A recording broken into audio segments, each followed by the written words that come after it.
Welcome to Beware of Spoilers. I am Adam. Okay, so finally got to see Birds of Prey. I went to see that just now after you just saw it, and there's been a lot of talk about the movie's box office failure, and there were people talking about what hurt the movie and all of that. And the movie's good. If you haven't seen the movie, definitely go see it. It's actually probably one of DC's better movies. I liked it better than Aquaman. About the same as Shazam. Not as much as Wonder Woman up until the third act of Wonder Woman, but it's a very solid entry. It's a very solid entry. It's hands down one of their best movies to come out since the Man of Steel began this new era, if we want to call it that, of DC movies. Now, that said, this movie's not going to perform well at the box office. I think there are a few reasons why that happened. Number one, the movie is a sequel to Suicide Squad. And that's leaned into a little bit, in a way that I don't know if they should have so much. Where it's like, the events of Suicide Squad are like not explicitly mentioned. Like, they don't talk about, oh, we fought the Enchantress or anything like that. It's like it's acknowledged, because like she pulls out the shirt from Suicide Squad that she's wearing, the Daddy's Little Monster that you've seen on cosplay ever since. What's it called? That, like, she's talked about how she was taken out of prison with a bomb put in her neck, and then she went back to prison and then broke out. It's very obviously a continuation of Suicide Squad, and rather than doing like Aquaman had that one issue where I had a slight continuity question with it when Mara goes to him and goes, oh, so you helped us fight Steppenwolf, and it's like, just ignore that. And no one would have faulted you for ignoring it, because not a lot of people liked that movie. And Suicide Squad may have had some good numbers at the box office, but overwhelmingly the response to that movie has been negative. So I think it's just easy to just ignore it to an extent. Where you could have done this movie without ever acknowledging Suicide Squad. It could just be some faceless Joker. That's not specifically Jared Leto.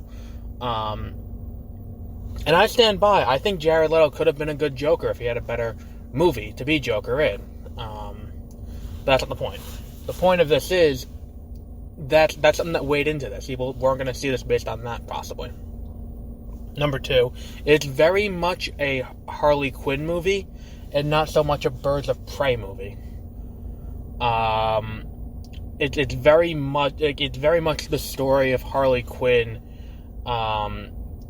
getting over her breakup with the Joker and becoming her own person. And the other thing with this movie is it's rated R. There's nothing in the movie that warrants it needing to be rated R. And I know there's this thing where rated R movies are inherently better to a lot of people. I disagree. I don't think you need to have a movie rated R, because when you have it rated R, you're going to lean into the cursing, you're going to lean into the gore, and people are going to use that to make it seem adult and make it seem like they're validating them viewing the movie. And you shouldn't need that. You shouldn't need that as a validation that they're taking it seriously. This movie could have very easily been PG-13. Just cut down the gore and all of that. It's got some beautifully shot action sequences. It's got the set design is beautiful. The entire cast does a great job. I love everyone in this movie. And I really I saw this, and I like, one of the breakaway performances was Mary Elizabeth Winstead playing Huntress, and it got me really hyped. I want to see a Green Arrow movie with this supporting cast. I want to, like where this movie shot that out, I want to see a movie with the Green Arrow, with the Huntress, with the Black Canary, and we get like an inkling of their costumes at the end of the movie, but I want to see a full movie of that. I want to see where this goes. And I think an interesting thing would be to have Huntress go to Star City and continue her. Like, I think it was silly to have them finalize that she completed her quest of vengeance. I think it was silly to have it almost as like a B plot to the movie, because it's not quite, it doesn't really get much screen time. I think she has the least screen time of any of the cast members. but they don't, like, I think that she can always continue it. There were more people to it. There were more people bankrolling it. There's more going on. So send it to Star City, and have, what's it called? Black Canary caught in the middle of a fight between the Green Arrow and the Huntress, and see how that goes.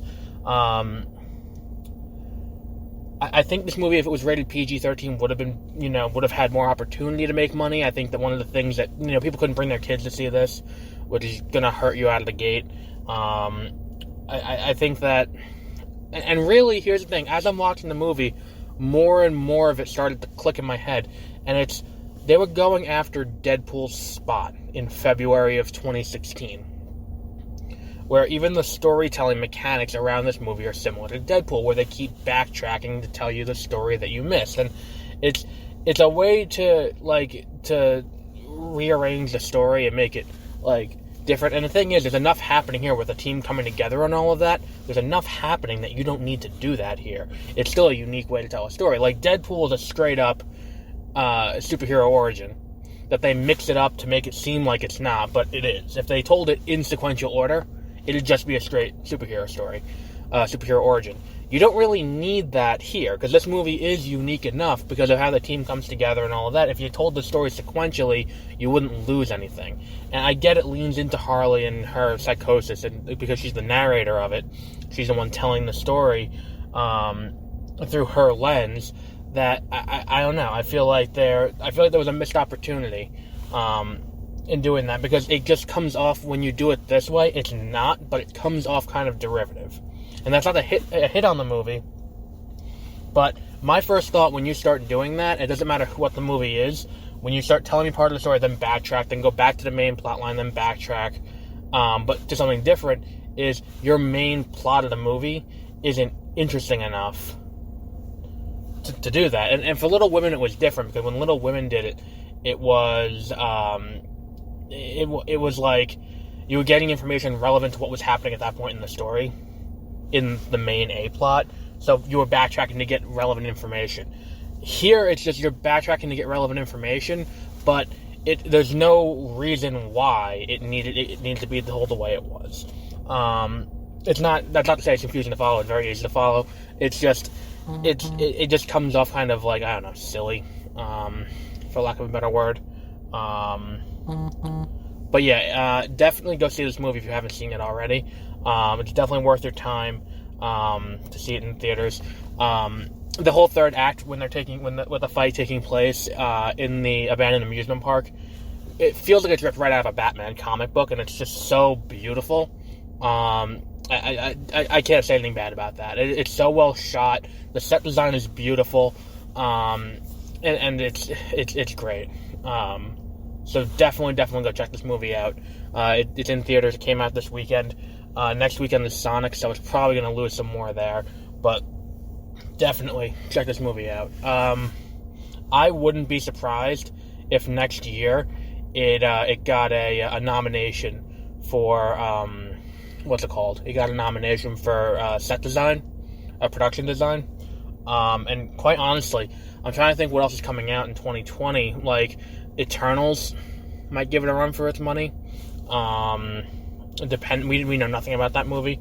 But like, of major productions, I can't really think of anything else that could beat this at this point. It's February, and I'm doing this off the top of my head, sitting in my car after seeing the movie, but I really don't think there's a movie that's going to be able to put this level of intricacy into the set design and interact with the set in the way this movie does.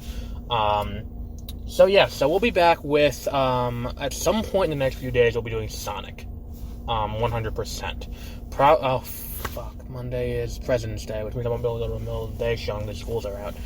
I try to avoid going to screenings when you're going to have a bunch of kids, and it's President's Day week, so that's why they opened Sonic. You get a 3-day weekend, that makes sense.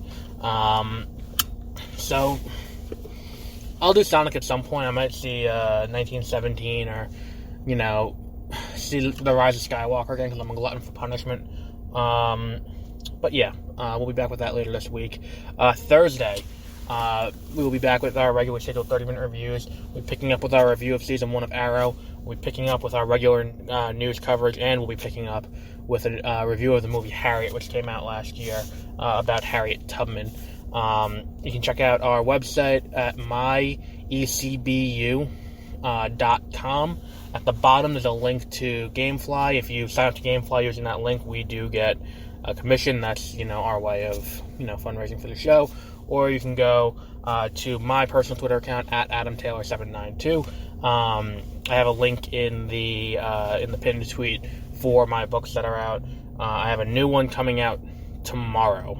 Episode 1 of Dreamscapes drops tomorrow on Wattpad. There'll be a link up on Twitter for that. So until then, have a great rest of your week.